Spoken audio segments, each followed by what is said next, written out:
Today we're taking a look at the top 30 vintage eBay hockey sales for the month of May. At the floor, we're looking around $1,000 and we scale up all the way to $17,500.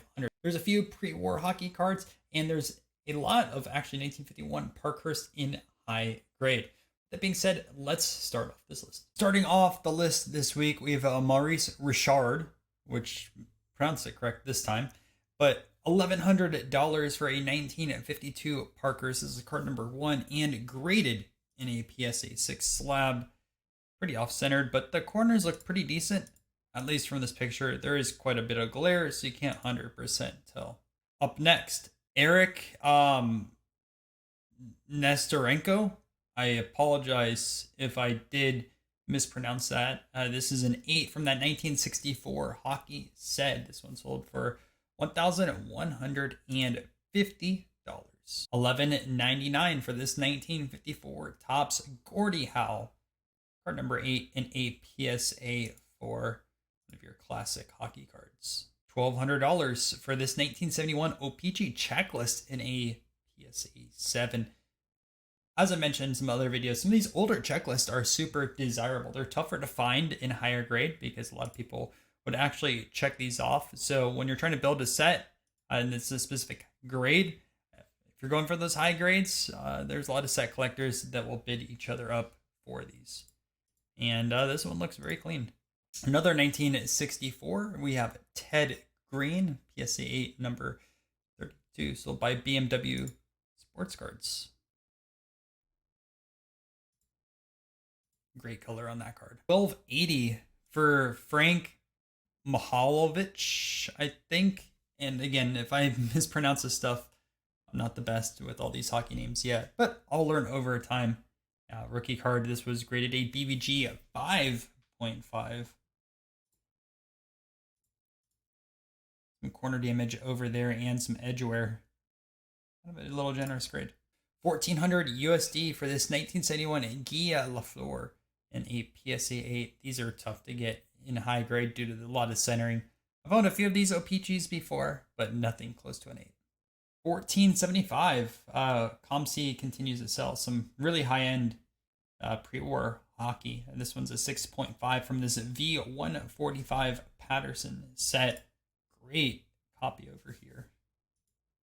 Awesome consignment that they picked up. $14.78 for a Mike Bossy O-Pee-Chee rookie card in a PSA 9. Some people say these don't deserve the 9 because of the edges, but that's how they were cut out of the sheet. So there's leniency based around those. And the rumor is dull blades. The reason. 1613, 1935 O-Pee-Chee Herbert Kane from a Series C. Love the design on this one, surprisingly.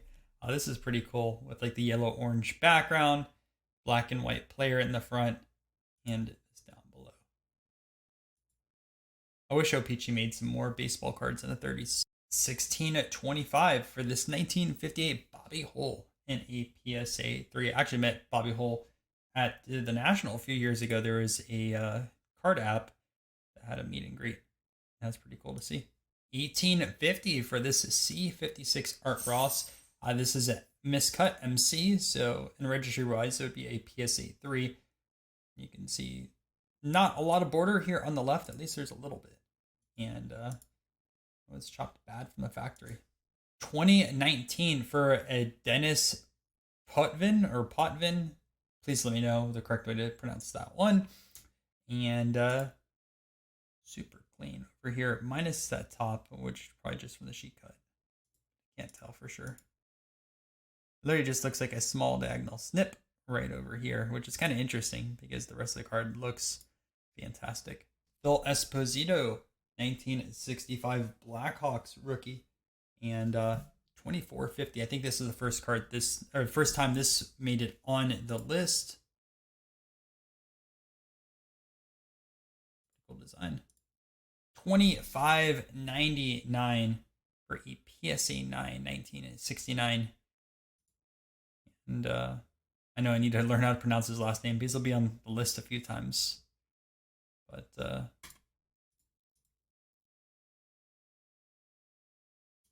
$27.50, Johnny Bowers. Bowers, one of the two. 1954 Parkhurst. 28-24 for this 1952 second year Gordie Howe Parkhurst in A7. Super old cert though. Could be the same guy that sold the other 52, just based off the angle of the photos. 29-22 for Maurice Richard and a PSA 8 card. 33.50 for this 1951 Parkhurst Terry Salchuk in a PSA 7 sold by Probstein. Looks like there's a miscut on it from the diagonal over there. But one of your better cards from that set. 1951 Laval Dairy. This was a pretty tough issue, I would assume. Actually has a pretty similar design to those Parkhurst, and this one sold for $3,500. 42.50 and 1 penny for this 1979 Wayne Gretzky old cert over here. And looks like there's some possible issues, but overall it looks not too bad. 4,500 for this Gilbert, and I'm not even going to try to pronounce that last name, from 1970 Opeachy. Sold by 4 sharp corners. 65.50 for this 1966 Bobby Orr PSA 5. This is actually a pretty clean example. I know there's some centering issues a little bit between over here and there, but you don't see a lot of the issues that you see normally with these 66 tops on the edges, especially for this 5 grade. I think this looks fantastic for the grade, if you don't mind a little bit off-centered. 1 penny from some $1,000 for this 1951 Gordie Howe Parkhurst. 78.77 1980 Topps Gretzky record breaker unscratched in a PSA 10. Wish they told you how much the pop is on this one, but it does not. $8,000 for Maurice Richard, 6.5 1951 Parkhurst. We've actually seen a lot of high grade Parkhurst this week, or this month, I should say. This one was sold by Greg Morris, graded. $14,378. Vesna C55. This is a card I want to get in my PC one day, but with this price, I definitely can't afford that one. And just think this is one of your classic pre-war hockey cards. I love the design on these. Highest sale sold by thepit.com. 1979 Opeachy Wayne Gretzky in a BVG 9. Your classic rough edges all across this card.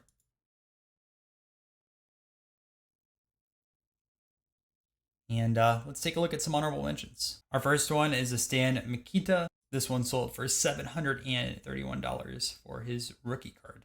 $950 for this Jack Plant in a 5. This was a KSA graded. There was quite a few full sets that sold this month. So $28.50 for this 53-54 Parkhurst complete set of 100. Looks low grade with these 1.5s over here and 1s. $11.20 for this 1962-63 full set. I don't think there's any that were graded, so they are all raw in this one. $3,700 for 1957-58 Topps. This is X/near mint condition. And again, I think these are all raw, no graded examples. $32.50, look at that. 62-63 Parkhurst, PSA 714, PSA 8-9 Bauer is SGC 96 mint. There's also some KSA slabs in here. Looks like everything was graded. If you're building a registry, you can crack them out, or if you don't care about that, congrats on your graded set. And lastly, a set 1976-77 hockey wax box, 36 packs, and 1776. So I hope you guys enjoyed this video. If I missed any top sales, please let me know so I can include them in next month's video. And also I will be working on some of my pronunciations as I get more familiar with some of these players. Hope you guys enjoyed. Make sure to subscribe if you're new, and I'll see you guys in another video.